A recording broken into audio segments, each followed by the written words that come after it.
สวัสดีค่ะพ่อแม่พี่น้องสวัสดีFCทุกท่านเนาะค่ะกลับมาพบมาพอกับเจตาพารวยคือเก่าค่ะในทางช่อง YouTube คลิปนี้เจตาก็จะว่างแนวทางของลาวพัฒนาค่ะลาวพัฒนาจะเป็นของ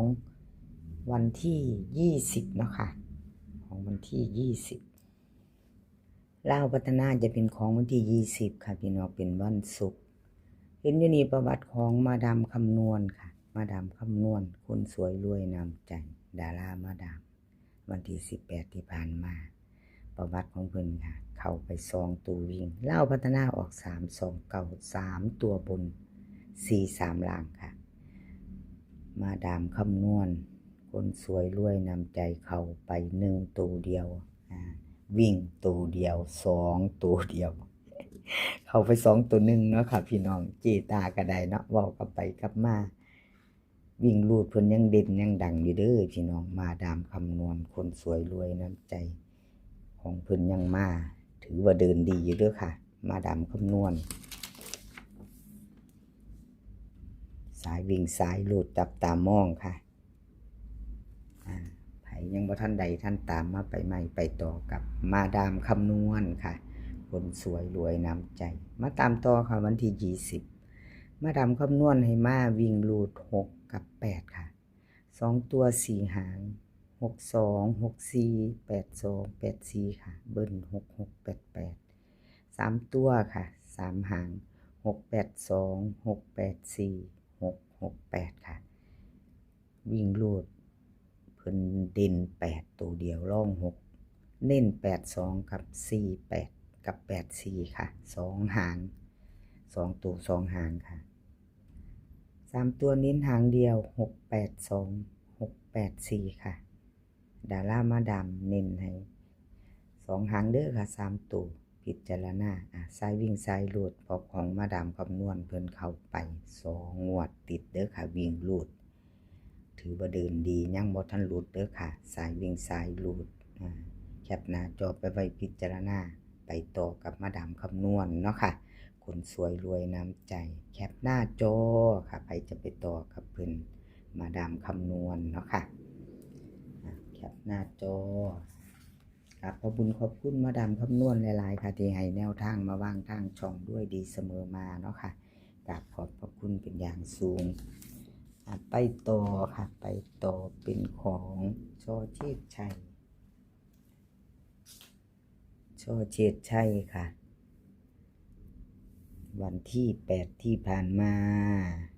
เป็นจังใด FC มีไผวิ่งไผตามช่อเชษชัยบ่ลาวพัฒนาค่ะออก329 3ตัวบน43ล่างหนุ่มน้อยหน้ามนต์คนรูปหล่อช่อเชษชัยเข้าไปเก้าตัวหนึ่งอยู่เนาะค่ะวิ่งรูดของเพิ่นเข้าไปอยู่2ตัวมา1ตัวค่ะก็ถือว่ายังบ่ทันรูดเจตาให้เบิ่งประวัติ2งวดเนาะค่ะ2งวดขอโทษขออภัยแทนช่อเชษชัยเนาะค่ะแนวทางเป็นบ่เดินบ่เข้าเนาะขอโทษขออภัยหลายๆมาไปต่อไปใหม่ค่ะวันที่20ใครจะไปต่อกับช่อเชษชัยเตรียมแคปหน้าจอค่ะวิ่งรูดลาวพัฒนาเพิ่นให้มา5กับ7 2ตัวค่ะ4หาง51 53 71 73บึ้นค่ะ55 77 3ตัวค่ะ3หาง571 573 757วิ่งรูดค่ะ5กับ7วงกลมให้ทอกัน2ตัวค่ะเน้น51กับ71 3ตัวค่ะ571กับ757แคปหน้าจอค่ะไว้จะไปต่อกับช่อเชษชัยหนุ่มน้อยหน้ามนต์คนรูปหล่อนะคะกราบขอบคุณขอบคุณช่อเชษชัยหลายๆเด้อค่ะที่ให้แนวทางมาว่างทางช่องของเจตาเนาะกราบขอบพระคุณเป็นอย่างสูงแคปหน้าจอค่ะใครจะไปต่อกับเพิ่นช่อเชษชัยหนุ่มน้อยหน้ามนต์คนขยันไปต่อค่ะไปต่อเป็นของใครเลขมีที่มาเลขมีที่มากับ FC ทุกท่าน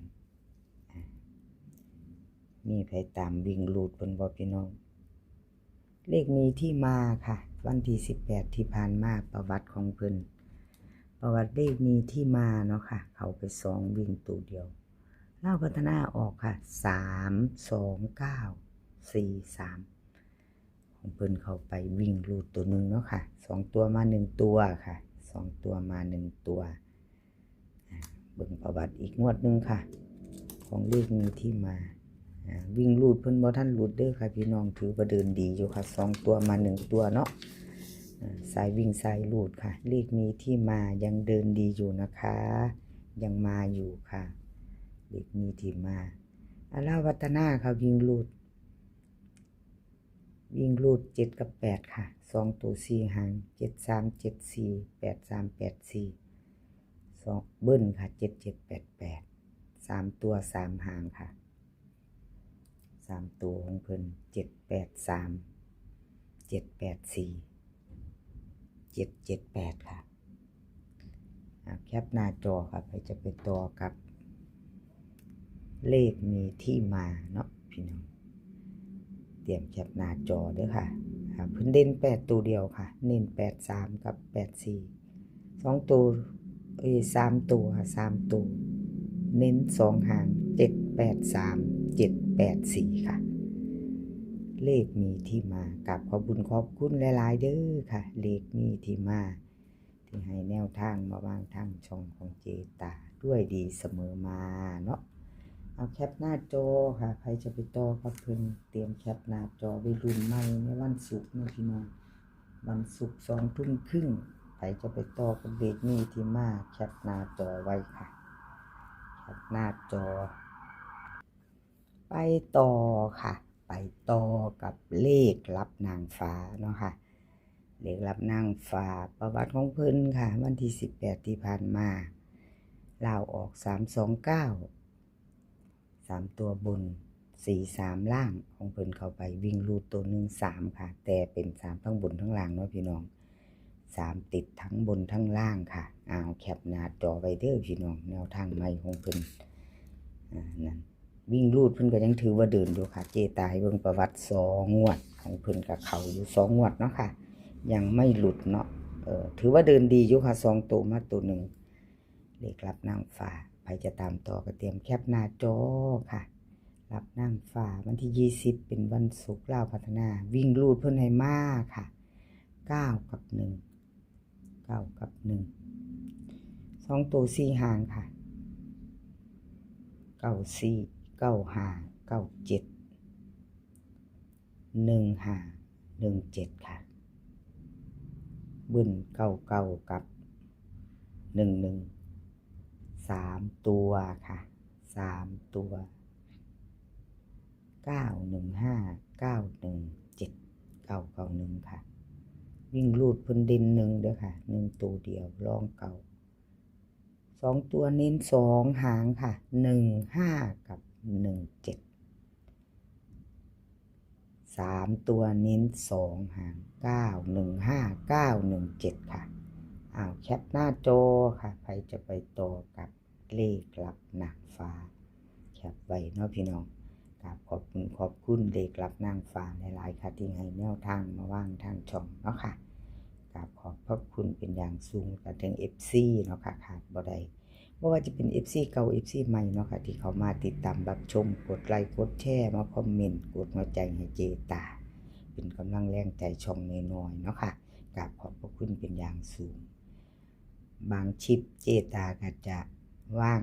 เบอร์โทรเนาะพี่น้องเบอร์โทรถ้าใครจะเข้ากลุ่มแอดไปทางไลน์เจตาก็จะดึงเข้ากลุ่มค่ะในช่องเจตาพารวยเนาะเข้าฟรีค่ะเข้าฟรีเข้ากลุ่มทางไลน์เนาะถ้า FC เห็นชิปใดมีเบอร์โทรยังบ่ทันเข้ากลุ่มจะเข้าก็แอดไลน์ไปเจตาก็จะดึงเข้าเนาะค่ะ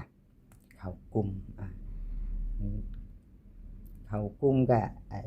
แนวทางทางกลุ่มเจตาก็ลงอยู่ค่ะก็ลงให้ทาง FC ทางกลุ่มเนาะที่เพิ่นเข้ามา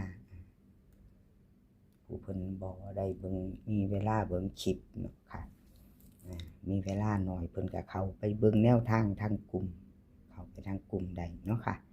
คลิปนี้ขอให้พี่น้องโชคดีค่ะกับเล่าพัฒนาวันศุกร์มื้อนี้ขอให้มีความสุขขอให้สุขภาพร่างกายแข็งแรงกันทุกคนเดินทางไปไสก็ขอให้ปลอดภัยค่ะเดินทางไปขอให้มีโชคกลับมาขอให้ไม่ใช่คลิปหน้าพอกันใหม่ค่ะคลิปนี้ก็สวัสดีค่ะ